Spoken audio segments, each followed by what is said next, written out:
Good afternoon and welcome to Awaken Sunday Live Q&A. Today, we continue with dealing with the dark night of ego, understanding oneness. Sunday, January 13th, 2:30 p.m. Pacific Standard Time. And hello. Oh, you guys beat me here. Hello, Cindy. Nice to see you. Or at least nice to see your icon. And of course, Kelly is here, and I can see your icon too, honey. Yeah, we went up to Larch Hills. I don't like going to Sovereign Lake as much. It's ran by a big corporation that has a lease on Crown land, and I'd rather give my money to small community ventures. So Larch Hills ski area is Nordic cross country and snowshoe, and it is ran by members of the community and volunteers, and I'd much rather go up there and donate a little money and have a wonderful time than hand it to a corporation. So yeah, hello Kim, nice to see you as well. And I saw, Kim, that you got your copy of Jack Hawley's Bhagavad Gita. I'm pretty sure that was you I saw that had that. Am I right? I don't know. I see so many of them from time to time that it's hard to remember. And I have this built-in thing with names, and that is I instantly try and forget them. And that has a lot to do with labels and the propensity we have to put labels on things.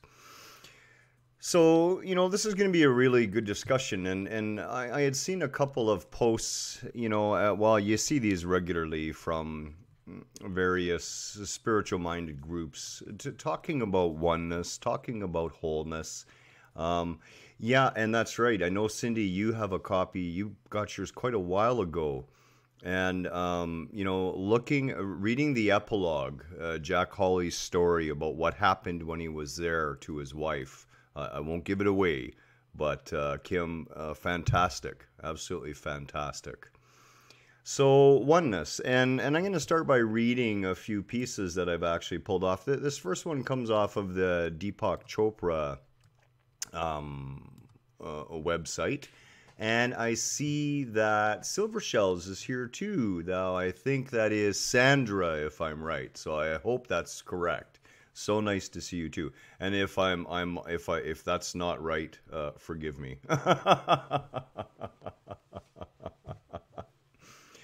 So, let's start with this, okay? So imagine that you're the whole universe. You live in total joy and bliss. Imagine that there is no past and no future, only now. Imagine that there is no space or time, just an unbounded eternity. Imagine endless peace, harmony, and unconditional love. Imagine no fear and equality in all things. This is oneness. This is a good definition of oneness. Unfortunately, though, you can never imagine it fully. It can only be conceptualized with the mind. To understand or experience anything, we need it to compare it to something else, which immediately brings us into duality. Oneness, by definition, is incomparable. So is it even possible to know oneness? And yes, but only by direct experience, when we go beyond the mind, intellect, and ego. This author says oneness is coming together of all opposites. It's always with us as the basis and underlying essence of everything. It's nothing in itself, but holds the potential for everything. We have to go beyond the duality, beyond the senses, to find the oneness.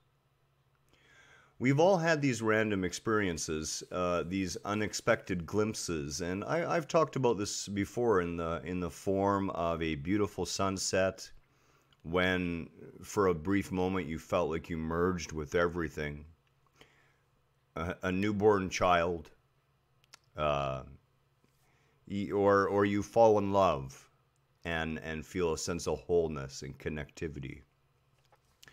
We often say it takes my breath away or time stood still. And these are words we use to try and describe this experience. We become one with the totality of the experience. When we return from that moment of oneness, we find it impossible to properly express it. It just was. There are no words that can describe it, because our words too come out of this duality. All we do ever is point in the direction. And I've talked about that. They're really, anyone who says, I'm telling you the only truth, run. Because about the only truth on earth is that there really is no truth. Everything is a concept. Everything is a struggle to explain something that we experience experientially. It's just not something that puts into words. This author also says that in the Vedanta, or within the Vedas, the experience of oneness is simply described as tat, which is another word for that with a capital T. All is that. And we've heard that in Om Tat Sat. All that you see, all that is that primordial oneness, that wholeness, the Creator itself. So we can have direct experience of oneness through meditation, which provides us with a systematic path to quieten the mind and finally transcend thought completely. All duality is in the realm of thoughts. When we slip into the spaces between our thoughts, we become oneness. Oneness isn't just an experience, it's actually the state of being that we are in all the time, underneath that dualistic thinking. Deepak Chopra has told us that every single thing is an aspect of that one field of consciousness. The whole never loses contact with the parts. They cannot be lost. They cannot be forgotten. Our modern-day quantum physicists talk about a unified field which underlies and connects everything in creation. Who we are is pure consciousness or oneness expressing itself in different forms at different times in our evolution. Pure consciousness, which is eternal and timeless, is the oneness. We are the separation or the duality. Deepak also said that the origin of life forms is the differentiation of pure consciousness into multiple forms of life expressed as qualia conglomerates, which creates the relative world. And what he's talking about is, that consciousness itself expressed in all of those forms is evolving as one giant whole.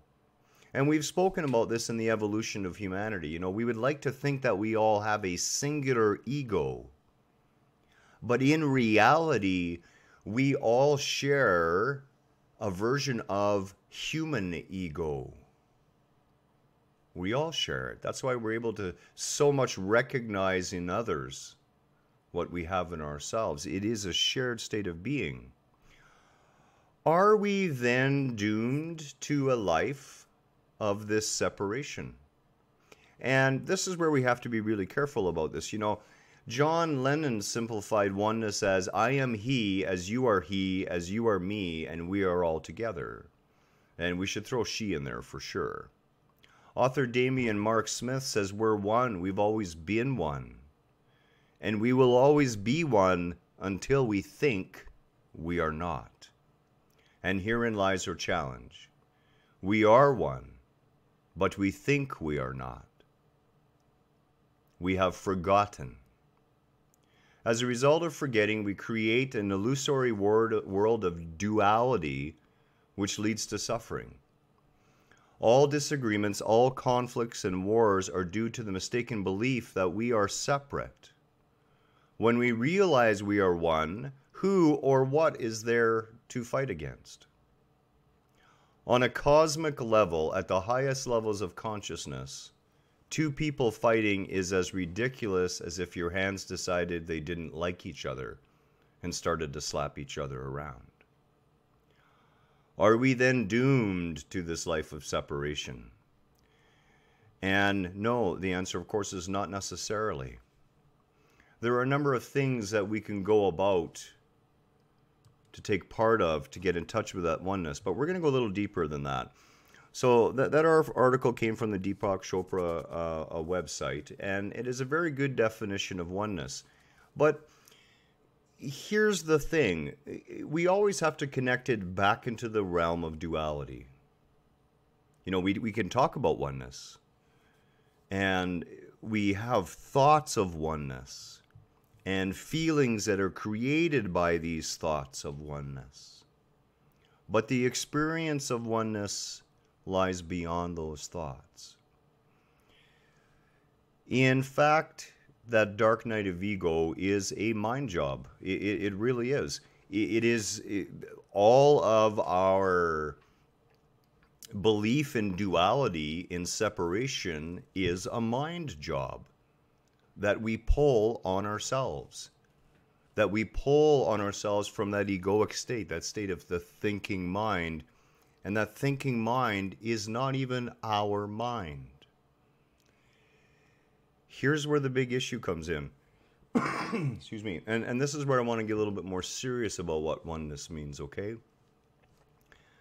Religion, when you sum religion up into only two words, those two words are less than. You are less than perfect. You are less than pure. You are less than God's Son. You are less than God. You are less than or below over and over and over again. Now, that is one of two traps. The other trap, of course, is found in spirituality. And in spirituality, if we sum up spirituality into two words, those two words are going to be more than. You are more than you think. You are more than this individuated sense of self. Again, I just want you to keep in your mind that there are a pair of traps hidden in there, and we're going to talk about these traps here right away.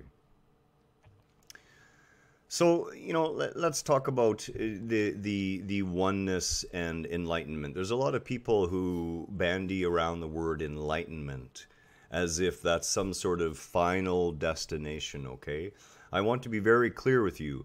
Christ had not reached the pinnacle of development, of evolution, okay? Enlightenment isn't a gold star that you receive that marks a finish line. How could you, in an ever-evolving universe, think that you've reached the finish line before creation itself has got to a finish line? And here's the kicker. There is no finish line to get to. This is the beauty of it. Our experience of enlightenment or waking up can be related directly back to that oneness. We have, through hook or by crook, through that titanium baseball bat that Shiva likes to wield, or other circumstances in our life, we are brought to a place where the egoic self is stripped away just long enough for that which we truly are to become aware of itself. And in that moment, whatever we're doing, we transcend the mind and we experience unity consciousness. We experience oneness, wholeness. Those experiences aren't meant to last. They are not meant to last. They didn't last for Christ. They didn't last for Buddha. They didn't last for every single enlightened spiritual teacher that we had on the planet. The moments of oneness, of full disillusion of the sense of you, is not a place that you stay 24/7. It's simply not. I enjoy about 80% of my day in utter silence in the mind. That does not equate to 80% of my day experiencing that oneness. Here's the hidden traps. The first trap is, of course, is the I've woken up trap. You are never not waking up. You know, I talk about when we fall out of bed for the first time in this existence, and you come down hard, you hit the floor hard, and you wake to a new level of consciousness. And we typically believe, okay, well, you know, the last universe I thought I was in was everything, so this one must be everything. But it's just a step. The idea of that you've woken up is pure crap. You are a never-ending journey of waking to ever and ever higher levels of consciousness. In between those moments of oneness, and you know, I can tell you from personal experience, don't chase them. I had my first unity experience, or first moment of enlightening instead of enlightenment, or of waking up. Oh boy, how old am I now? Too old. So I'm going to guess 30-ish plus years ago now. For a long time, I chased that unity experience. And what's doing the chasing? Well, of course, your mind is doing the chasing. And I chased it and I chased it. And it never came. And I got frustrated. This is the path and the trap that we can go down, especially on the spirituality end of things. You know, in the religious end, the trap is you're always less than. And what do we know about human nature and our egoic sense of selves? There is no better way than to not blame ourselves than to blame someone else, right? I mean, we're not responsible, someone else is. So sitting in religious circles, we often feel more comfortable because we're being told by someone what to do, told what to think, told what to believe. And in the back of our mind subconsciously, well, if it's not quite right, or if there's something wrong with it, we have an excuse. We were only doing what we were told to do. We didn't know any better. The trap in spirituality, of course, is that you get caught up in the idea that there's an end game, and that this finish line or end game is called enlightenment, and that somehow at that time all your perceived suffering, all your troubles will disappear, and life will become rosy. Now, believe it or not, most of that is possible, but it doesn't happen through continued experiences of oneness. It happens in the spaces between your experiences of oneness, of unity. In between those moments, in between those times, and you know, it took me over 4 years to back off of the experience and fall in love with solitude and meditation and nature. And we're going to talk about the advantages of all three of those when it comes to our unity experiences, okay? In between those moments, we are left with our mind, and we are in the dark night of ego. This is the time where we know there's more. We know there is a vastness and something ineffable, something beyond what we can accurately describe, and we have experienced it on some level, and our whole being is vibrating with that experience. And now the duality, relativity, comes crashing back in. It's natural to try and go after that oneness experience again, but you know, don't. That's the surest way to make sure you're not going to have them. They come on their own. They really do. In the meantime, in between these experiences, we're left with our mind. We're left with our egoic sense of self. And our real task here is integrating that experience we've had into our egoic sense of self, into our typical thought streams, into our own programming. And of course, that experience of oneness gives you the opportunity to supersede a lot of the programming that you may have bought into. It opens the door. When we work to embody the experience we've had at a mind level in our daily lives, it helps to reduce our egoic sense of self naturally and effortlessly.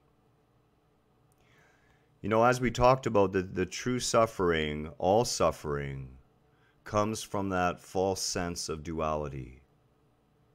Now, again, as I've said many times over, right now, you know, pain-wise, I'm suffering.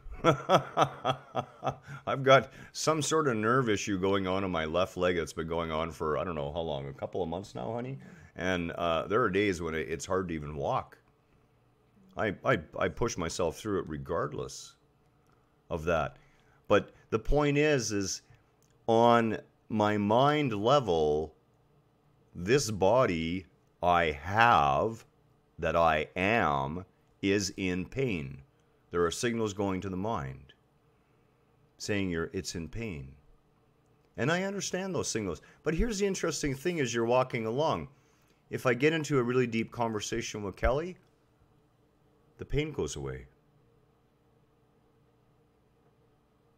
If I focus deeply, as this morning when we were out snowshoeing, and I like to be at the head of the trail and lead the line, and that has nothing to do with leadership. It has more to do with I have an unencumbered view of the silence of nature before me.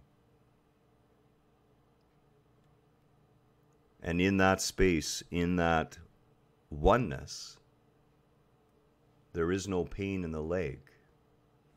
The same thing happens with our suffering. Our suffering is all mind-driven.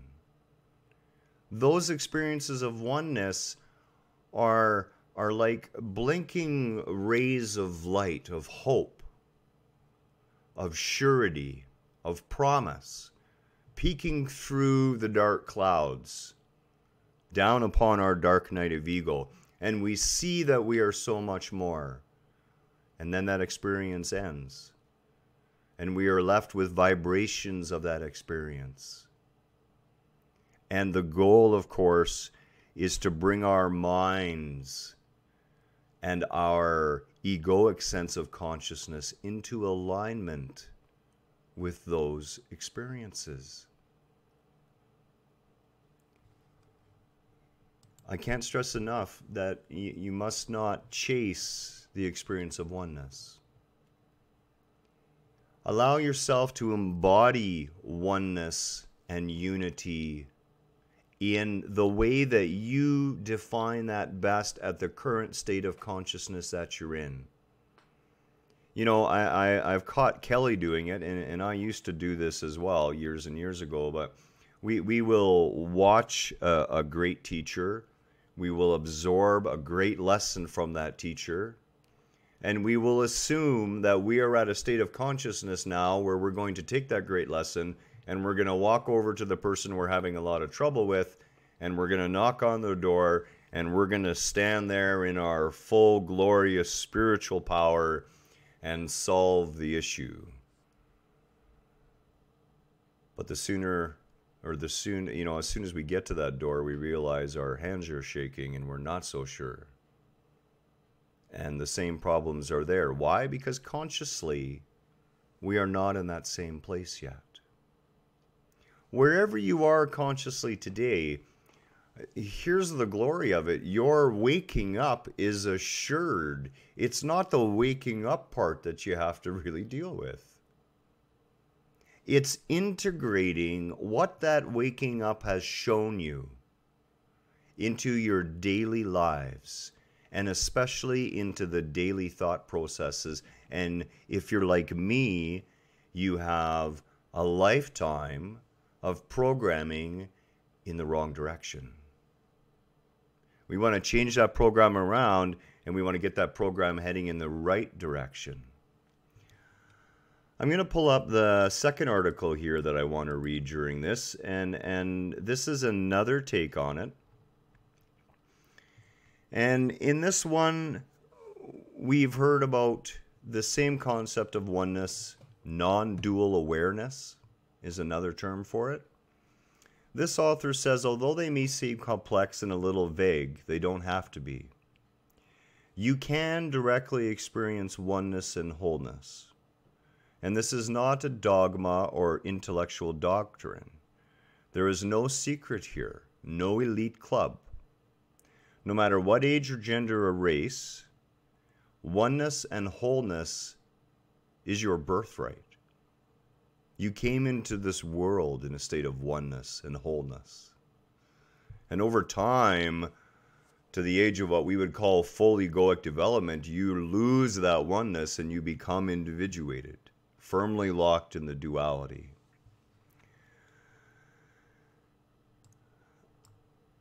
Wholeness is a word I use interchangeably with oneness. It is the feeling of fullness, vastness, and completion, the experience of embodying our true nature, the self that exists beyond our scrawny and limited personalities known as our egos. So why is it so hard to experience oneness and wholeness? To put it quite simply, our mind fragments life.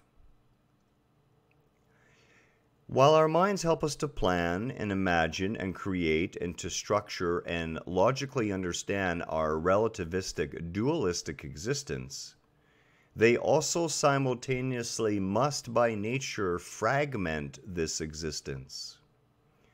Life becomes broken down into thoughts, concepts, ideas, beliefs, and at that moment, we do not directly experience anything. We perceive life through, this author calls it a broken lens. I would say definitely a cracked lens. But until we can take off those cracked glasses, we will continue to see ourselves as isolated and separate. Separate from who? From each other. The problem is that most of us forget that we are wearing these cracked glasses. We live most of our lives believing that we are our thoughts and limited mental identities. We're kind of like fish who have forgotten what the concept of water is. The only reality we have been conditioned to live in is one dominated by mind. We forgot we're so much more than our thoughts and mental stories, and we lose touch with our true nature. Contrary to popular belief, oneness and wholeness are not special experiences. They do not belong to the realm of the highly spiritual or the holy. They are actually the most natural and normal states of being possible. But from the perspective of the mind, they seem truly novel and exciting. And this is one of these traps. We get caught up in this excitement of the feeling of oneness. And, you know, we want to stay there in some way because, of course, everything is perfect. And yet we don't understand that the only thing that separates us from that perfection is what the mind does. As soon as the mind is out of the way, that oneness is there. And that oneness is not this laser light show explosion of glorious angels singing and divine lights floating around. A lot of times it's just a stillness where you no longer exist. There's no separation between you and the forest. You have become the forest. But, you know, it's not a light show. It's not special. This author says, because our minds dominate so much of our lives, we also tend to feel internally fragmented. The nature of the mind is to seek understanding and safety. Physical safety, which translates, of course, to safety on all levels, emotional safety, intellectual safety. And in order to understand life and be safe, we must see some things as good and some things as bad. Splitting life into good and bad and right or wrong is a very natural process because it helps us survive. And we talked about that, I think, last week. You know, good and bad, as far as they exist, work for survival. But good and bad as labels and judgments, and what we do out of those labels and judgments is an issue. If we didn't have the capacity to split life into opposites, which is needed in the relativistic world, okay? Everything here can do it by nature. It has to. In order to know hot, you have to have cold. We wouldn't be able to understand that stepping out in front of a bus was bad, and that letting our children play with knives is dangerous, again, bad. But at the same time, splitting life into polarities creates tremendous suffering. Why? Because, of course, we grow up learning and believing that certain parts of us are good and certain parts of us are bad.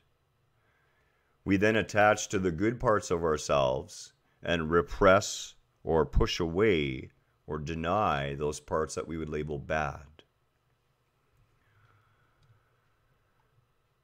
What happens when we start to perceive ourselves in a fragmented way? The answer is that we feel flawed, lacking in some way, not good enough, perhaps even incomplete. Insecurity, anxiety, loneliness, depression, and in extreme cases, suicide. Our essence has been diluted. We feel fake and inauthentic. Emptiness haunts us.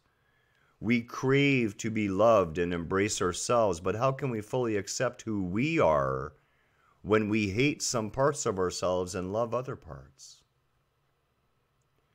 Why is this integration so important? Integration is the opposite of fragmentation.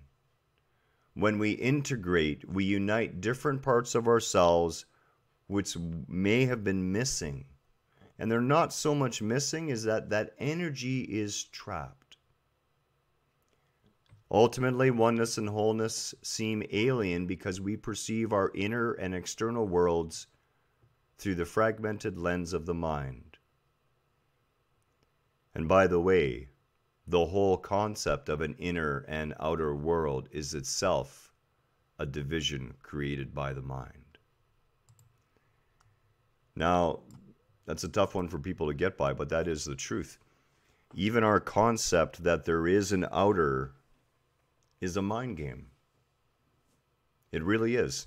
You know, I would be fully convinced if I didn't know better that I am sitting in a chair at a desk, speaking into a microphone on a computer screen, surrounded by trees and the rest of our decorations and plants in our home.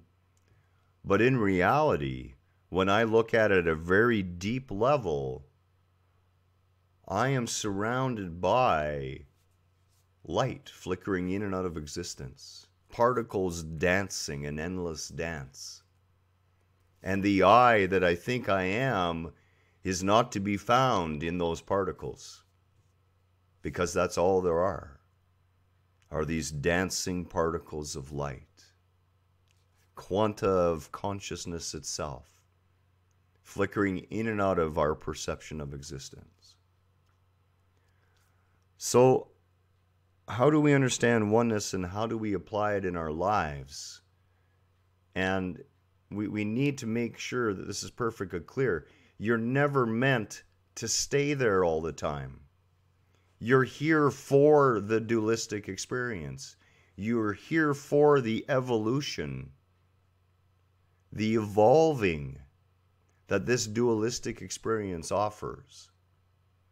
The goal is to take those glimpses of that oneness and deepen them and derive from them new, higher processes of thought, new, more focused and present modes of thinking. And what that author said is very true.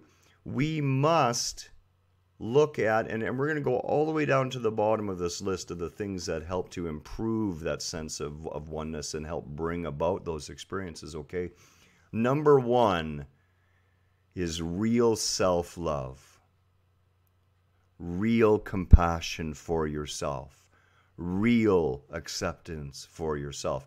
And you know, if you're just like me, and I imagine you are, since we're all a member of this human family, it's a lot easier to have compassion for someone else.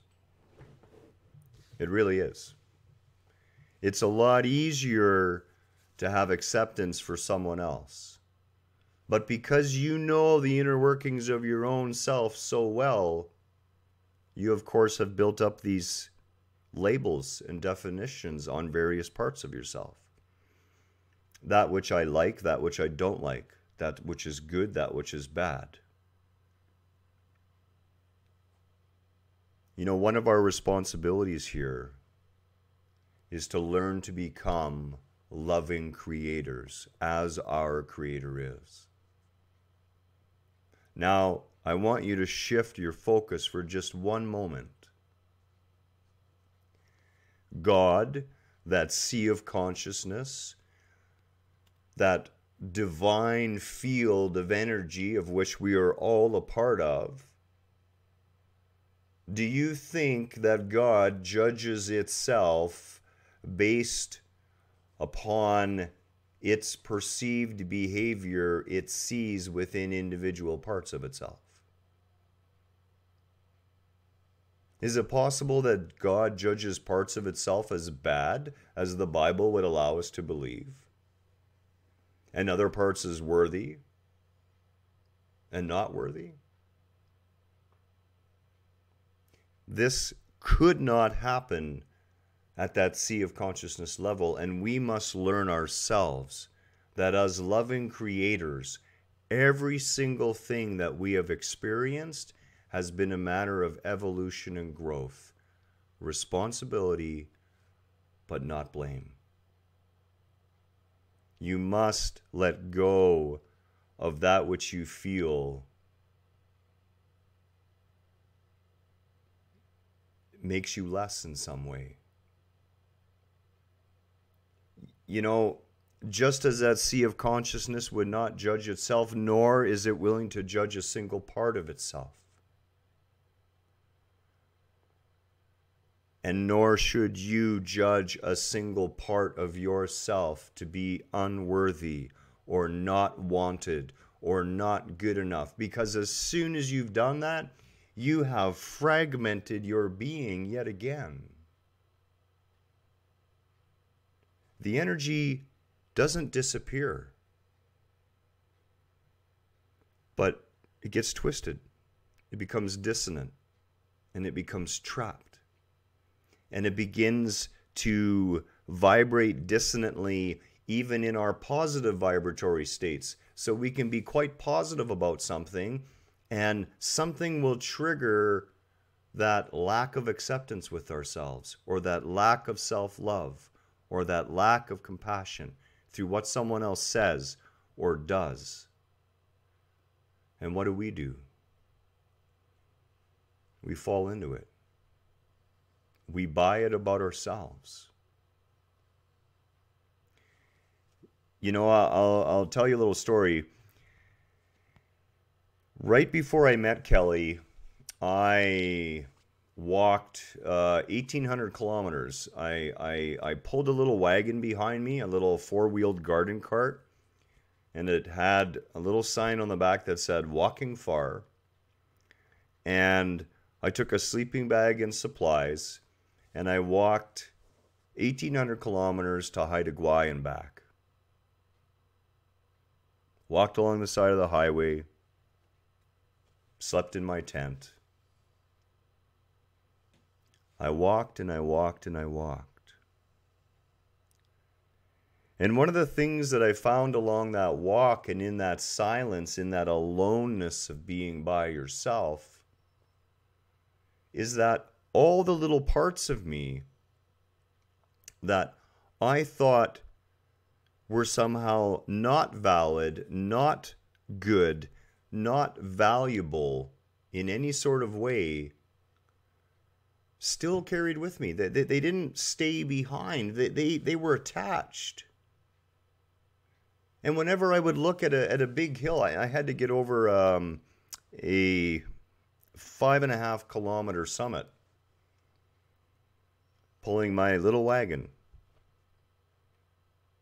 And I remember looking up and thinking, there's no way that I possess the ability to do so. I just can't do it. And there was a bird. It was a big hawk. And that hawk followed me one tree ahead of me, all the way up that mountain. Every time I would turn and look, there would be the hawk just in front of me off to the side on the next tree up, or the next post, or the next telephone pole. He flew short distances, and I got to the top of that summit, and I collapsed, actually.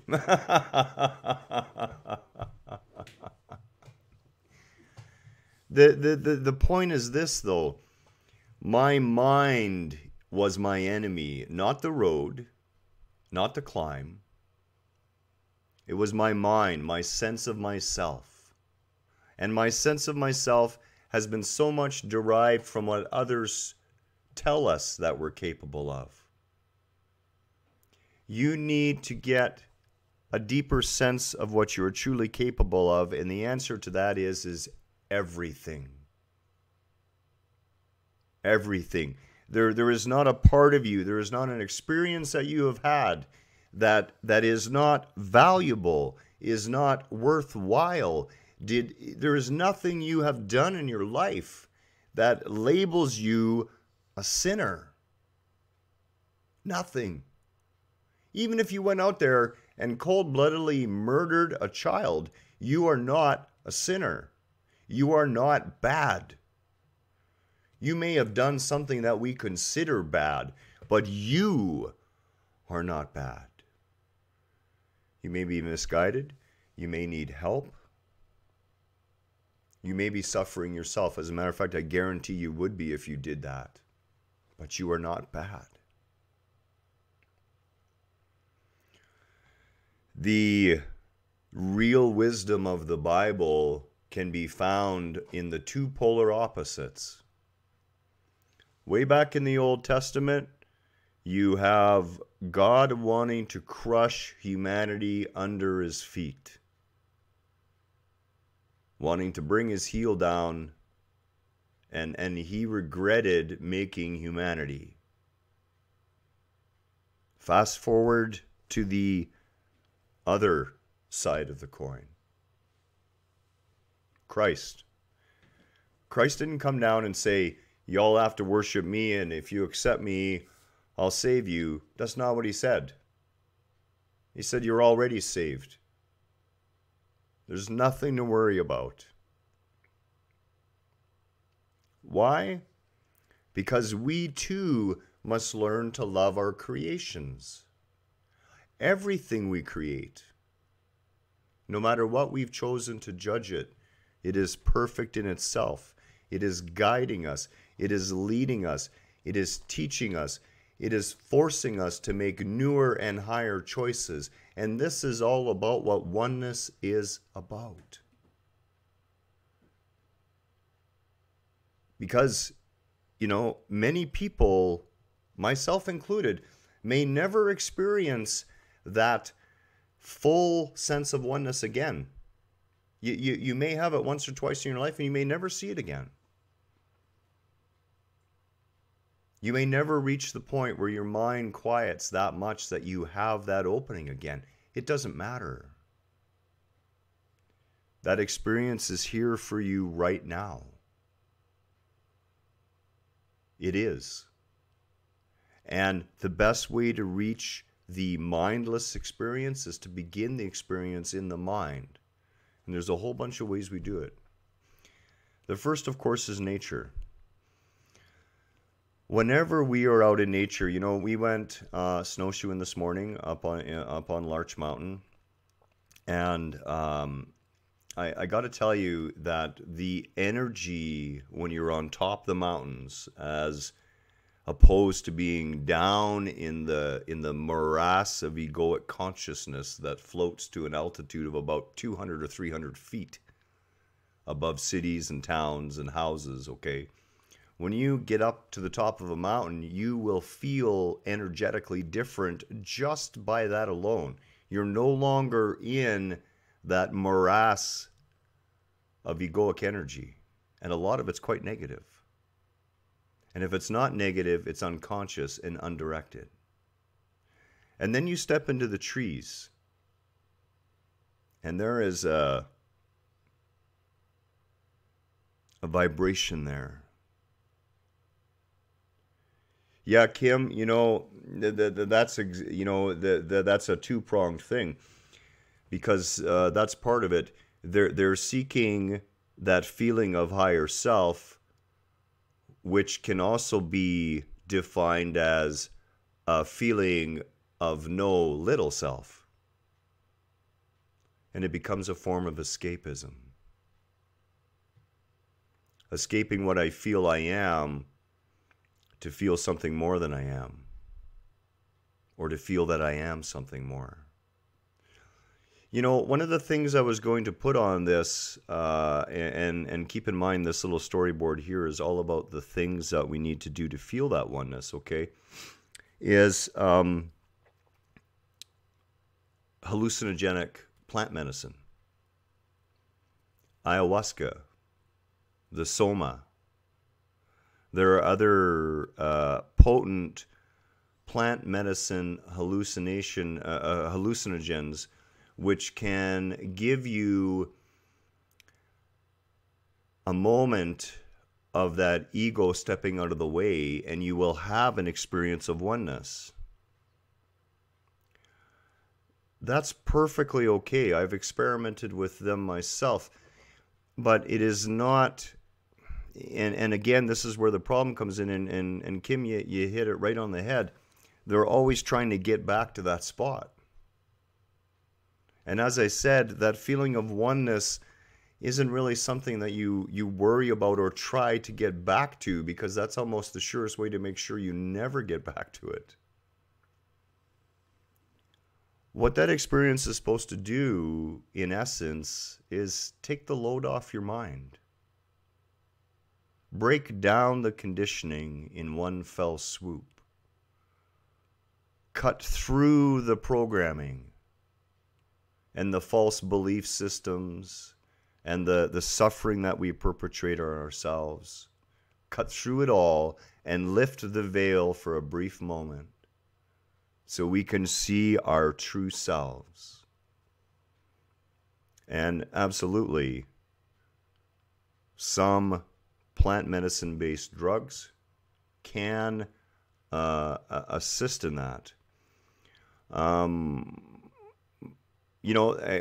put them in the category of very dangerous, just like any other drug. And the reason I do, Kim, is that, the problem with egoic mind is when you have that experience, you want to go back and have that experience again, right?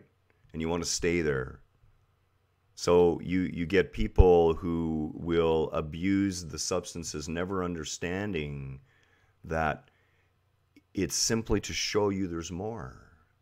And then you have to integrate that knowledge at a mind level. This is where nature, solitude, becoming comfortable with just yourself. And there are so many people who are not comfortable with themselves. Meditation, service to yourself with a capital Y and a capital S. This means service to others, which is service to yourself.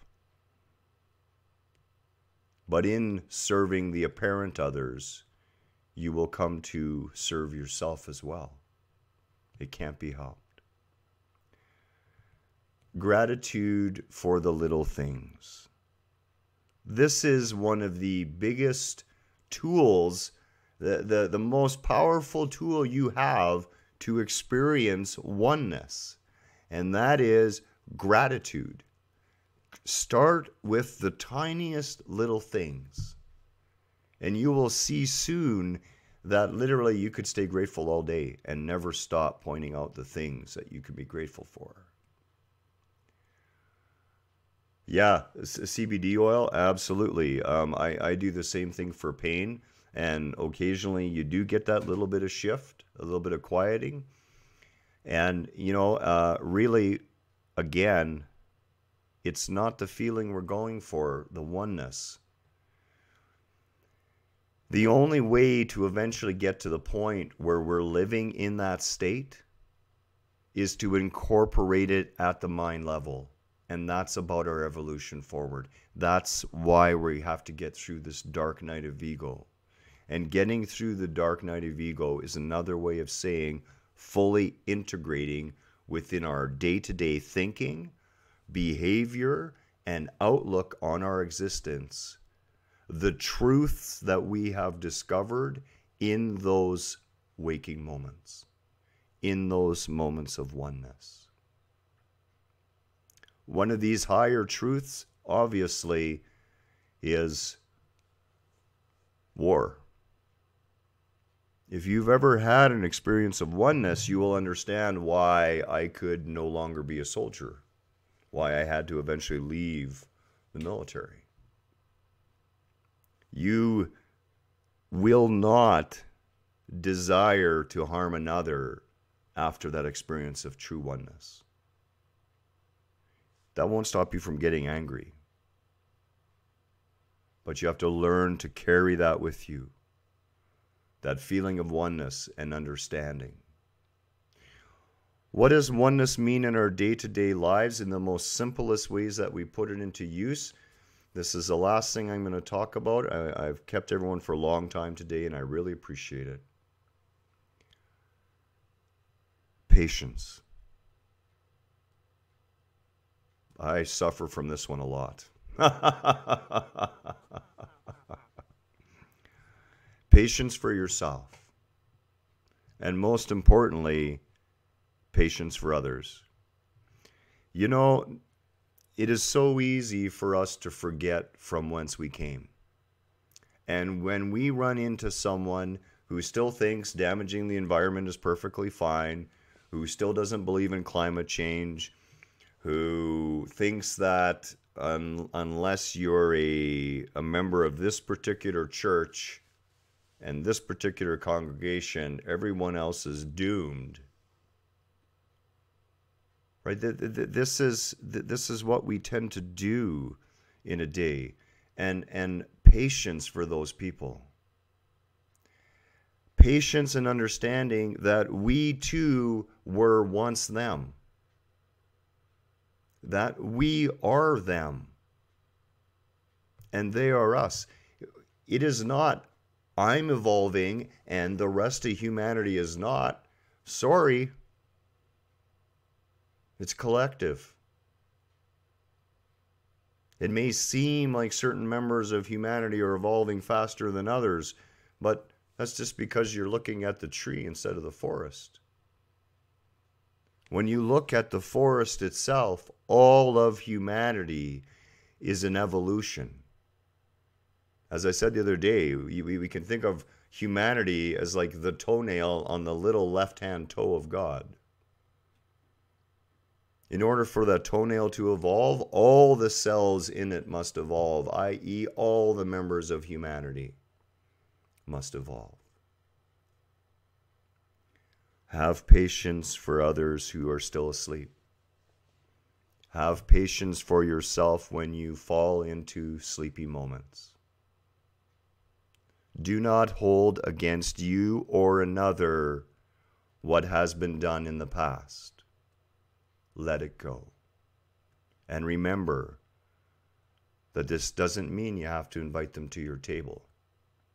It just means for your own sake, you are no longer going to hold on to that. These are all the ways that we can approach oneness.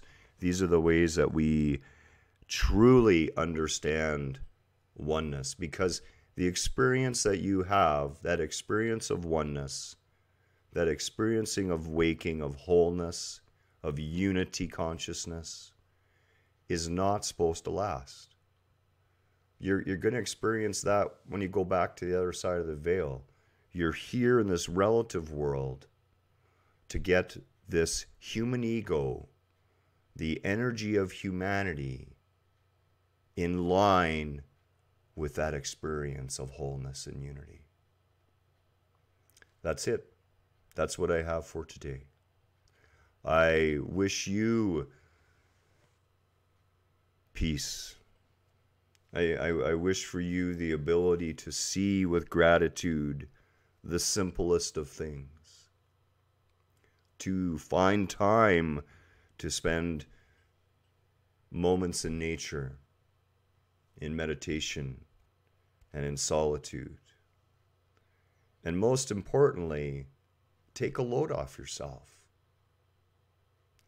Always remember that your mind's going to be looking for some sort of finish line, some sort of trophy, some sort of gold star to put on the wall. Your life is a never-ending evolutionary path, and it doesn't span 100 years. It spans eternity. So relax. Take it easy. You have lots of time. Namaste. Much love to you all. Have a wonderful, wonderful day. Namaste from me too. And Kelly says namaste from me too. Apparently she's too lazy to type it, although she's blaming it on the cat that's taken over her lap. Again, all our love, and take care.